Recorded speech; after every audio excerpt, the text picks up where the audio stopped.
Good afternoon. Welcome to the latest unedited, unrehearsed edition of TigerHawk TV. We have with us today our first guest ever, Associate Professor of Journalism at Georgetown University, Christopher Chambers, known to many of you as a comment troll and the author of the blog Nat Turner's Revenge. He's also an accomplished mystery author and always has numerous projects at work. So welcome today. Thank you. I appreciate it. It's good to be on Wingnut TV finally in the flesh.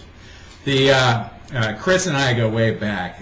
Many of you have long wondered why we tolerate his comments on our blog, and actually we're close friends at Princeton, belonged to the glorious Tiger Inn, and then we're roommates actually at the University of Michigan Law School. So we're delighted to have Chris join us. Why don't you tell us a bit about your history as a novelist and what you're working on now?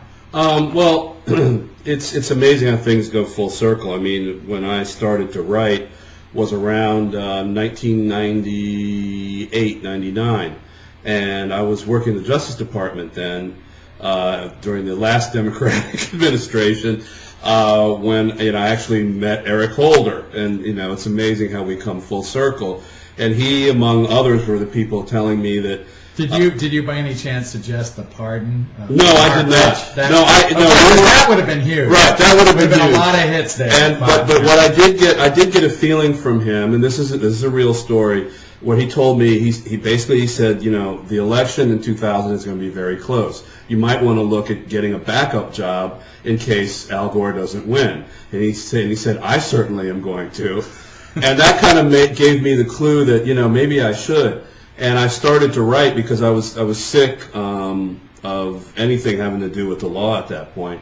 But on the C drives, and I'm dating myself, C drives of most lawyers is some novel or some nonfiction work or manual of the new Jane's fighting ships. All lawyers have something like that on the back burner. But I decided to write. I wanted to do the mystery and suspense genre because those are the books that my parents liked. The big books, though, the big Robert Ludlum types of things. So I started out, my first novel was published, Sympathy for the Devil, in 2001. It actually came out on 9/11, and I was supposed to be at the Borders down there that day, actually that evening for a book signing, and of course, that didn't happen. Second novel was A Prayer for Deliverance, which was a sequel to that book. The third novel was optioned. And I thought that it was going to be on Lifetime television, but that should have told me something right there. My protagonist was a female, and the Lifetime thing, I think they thought that was the best fit. I didn't. I got enough money for the optioning to basically pay my American Express bill. All right. Because since I'm not making hip hop CDs, there's like no money in writing. I don't care how much J.K. Rowling makes. That's 1/10 of 1%, if not 1/10, 1/100th of 1% of all the writers. Right now, I've kind of switched gears. I have, in August, the end of August, I published something that was featured on TigerHawk, The Darker Mask, which is it's a compilation of stories, but they're illustrated stories. It's not really a comic book or a graphic novel. They're prose stories, but are illustrated in the 1940s and 30s type of style, where you'd buy a book and there would be really graphic, lurid pictures. There's some great stories, and they're great. Yeah, I mean, and I think that they're stories that even your fans would buy. My two right-wing readers. Exactly. I mean, mine. I'm supposed to be a feckless liberal, but mine has. My superhero is killing many Muslim Janjaweed. Yeah, no, that's great. In Sudan, so there's something for everybody. Yeah, no, there is. And we have authors like Walter Mosley, Lorenzo Carcaterra, who wrote Sleepers, which was made into he's one of those writers who did option his book for a mega movie with Brad Pitt and Robert De Niro.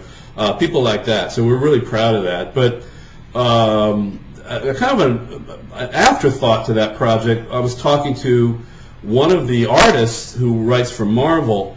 He said, you really should do a real graphic novel. And we found really what I thought was a perfect subject for it. I wanted to do something with an African American, and we found this woman named Eunice Hunton, who is actually the grandmother of Stephen L. Carter, who is a African American law professor and a novelist who writes books this thick. Excuse me. And he's never, because he's kind of, I would put him in kind of the Clarence Thomas camp. He thinks it's beneath him to really chronicle the heroic actions of his grandmother. And in point of fact, what happened was his grandmother, not Thomas E. Dewey, was the person who brought down Lucky Luciano. She was a social worker in Harlem who went undercover for the police. She was a lawyer. She went to Smith College, went to Fordham University. The only job she could get as a black female with a Fordham law degree was either as a domestic or a school teacher. She became a social worker, went undercover for the cops, noticed that the drug addicts, the prostitutes in Harlem, a lot of whom were white, most of the houses of ill repute were up there, along with the music clubs, all seemed to have the similar stories about where money was going. At that point, nobody had heard of the Mafia. Nobody knew what the Mafia was. This was the early 30s. Dewey had just survived, unbeknownst to him, an assassination attempt by Dutch Schultz. He was saved by none other than Luciano, who had Schultz killed, because he didn't want the heat coming down on him. Make a long story short, it was Eunice Hunton who, with great danger to herself, collected the evidence that the Mafia, and one guy in the Mafia in particular was behind this, presented it to Dewey, who didn't believe her. At that point, when the truth finally sunk in, he started to prosecute Luciano. And Luciano was probably the only mobster until the passage of the RICO Act that was actually prosecuted for the crimes he actually committed.